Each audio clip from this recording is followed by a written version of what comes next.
How to add WhatsApp link in TikTok. Hey everyone, welcome back to our channel. In this video we're going to learn how we can add a WhatsApp link on TikTok, so make sure to stick with me till the end. Adding a WhatsApp link to TikTok is fairly simple, but first of all make sure that you have copied the link. So whether it be of a group link or your profile link, make sure you have copied the WhatsApp link. Then open up TikTok, then come to your profile page, then just tap on edit profile.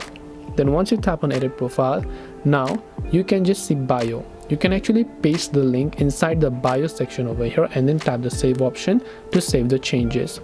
Otherwise, if you have over 1000 followers, you'll also have the option to go ahead and basically add a link.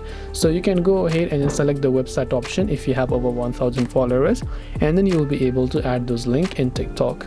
This way you can add WhatsApp link in TikTok. Hope this video was very helpful. If you have got any more questions, feel free to also leave them down below. Thank you for watching till the very end of this tutorial, and see you soon in the next video.